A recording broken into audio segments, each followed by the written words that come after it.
Saya Jenderal TNI Anumerta Ahmad Yani. Selain Jenderal Nasution, sayalah orang yang paling diincar PKI. Karena saya tegas menolak dibentuknya Angkatan Kelima. Saat malam penculikan itu, saya dibangunkan oleh anak laki-laki saya dan memberitahu saya bahwa di luar rumah sudah ada banyak sekali tentara.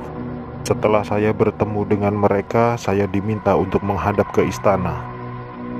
Dan ketika saya berbalik badan untuk mengganti pakaian, tak lama mereka langsung menembaki tubuh saya dari arah belakang. Biarlah saya berkorban untuk negara ini, sekarang giliran kalian.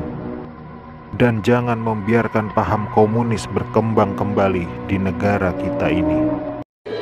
Saya Maijen TNI Anumerta DI Panjaitan. Saya menjadi target operasi G30 SPKI karena keberhasilan saya dalam menggagalkan penyelundupan senjata dari RRC untuk PKI guna mempersenjatai buruh dan tani. Pada malam penculikan itu, saya gugur ketika saya sedang memanjatkan doa. Pasukan laknat itu menembaki tubuh saya beberapa kali, dan tubuh saya dibawanya ke lubang buaya untuk dimasukkan ke sumur maut itu. Tapi saya rela berkorban untuk negara dan membela ideologi Pancasila. Salam cinta saya untuk negara tercinta ini, dan untuk anak istriku serta keturunanku, semoga Tuhan selalu memberkati. Saya Kapten Anumerta Pierre Andries Tendean. Saat operasi Dwi Kora, saya mendapat tugas sebagai intel. Setelah operasi itu selesai, saya dipanggil untuk bertugas sebagai ajudan Jenderal Nasution. Saat terjadi pemberontakan G30 SPKI itu, dan saat pasukan penculik mengepung kamar saya, dan mereka bertanya pada saya, "Di mana Nasution?" Dan saya menjawab, "Saya ajudan Nasution." Saya tetap dibawa ke lubang buaya karena yang terdengar oleh mereka, saya menjawab, "Saya Nasution, maka dari itu saya dibawa." Tapi saya ikhlas karena saya memang rela berkorban untuk negara. Saya Letjen TNI Anumerta MT Haryono. Malam itu pasukan Cakra Birawa datang ke rumah saya dan meminta saya agar segera menghadap Presiden Soekarno di istana. Tapi karena kecurigaan istri saya begitu pula dengan saya, lalu istri saya mengatakan pada pasukan agar kembali pada pukul 8. Tapi permintaan istri saya itu ditolak oleh para pasukan pemberontak. Maka dengan segera saya mematikan lampu kamar dan menyuruh istri saya pindah ke kamar sebelah, dan saya menunggu penyerang pertama masuk ke kamar saya. Saat penyerang pertama masuk, saya berusaha merampas senjata yang dipegangnya, tapi saya tertembak oleh penyerang itu.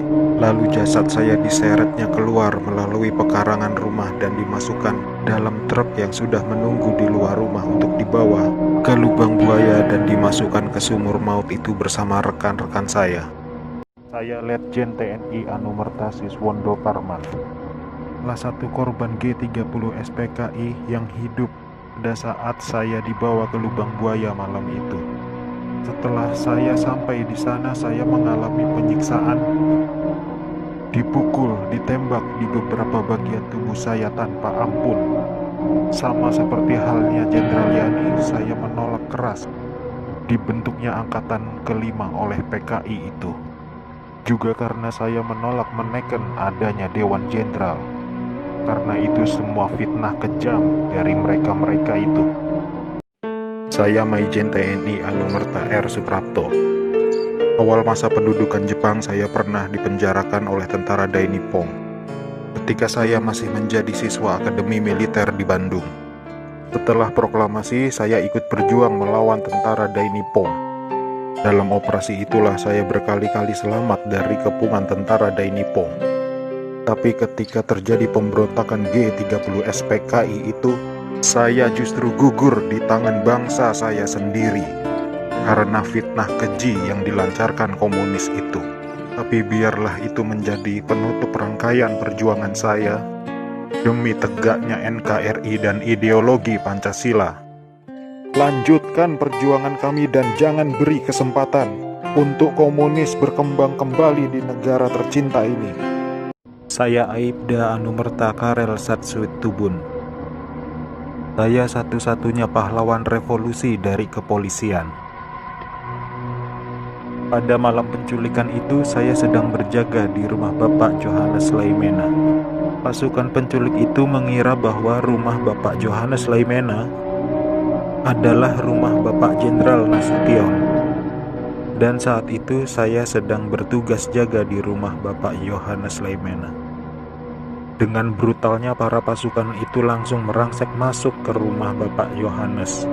Saya yang mendengar keributan itu segera mengambil senjata saya, dan pasukan penculik itu tanpa ampun langsung menembaki tubuh saya.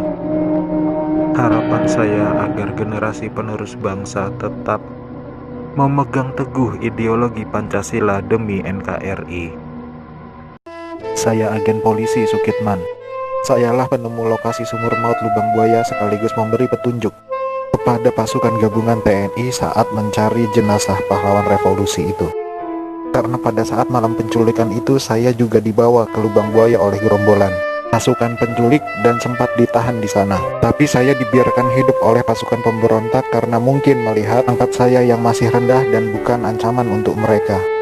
Setelah beberapa lama pasukan gerombolan itu mendiami sekitaran lubang buaya, pasukan pemerintah datang mengepung basis mereka di situ, dan saya ditemukan oleh salah seorang prajurit TNI ketika saya sedang tertidur pulas di bawah kolong truk karena kepala saya terasa pusing sekali. Akhirnya saya dibawa oleh pasukan TNI dan menjalani beberapa interogasi dengan pihak TNI. Berkat kerjasama yang baik antara pihak TNI dan saya, akhirnya lokasi sumur maut itu ditemukan atas petunjuk dari saya. Saya Maijen TNI Anumerta Sutoyo Siswomi Harjo. Saya salah satu korban G30 SPKI dalam keadaan hidup saat saya dibawa ke daerah lubang buaya. Di sanalah saya mengalami penyiksaan hebat, dipukul, dipopor, dan setelah itu mereka menembaki bagian tubuh saya. Setelah itu mereka membuang jasad saya ke lubang sumur itu. Mereka itu memaksakan kehendak mereka dengan memfitnah kami dengan adanya Dewan Jenderal yang akan memberontak kepada pemerintah. Kami ini prajurit TNI sudah disumpah untuk setia kepada negara, maka tak perlu diragukan lagi kesetiaan kami kepada pemerintah dan NKRI. Komunis-komunis itulah pemberontak yang sebenarnya.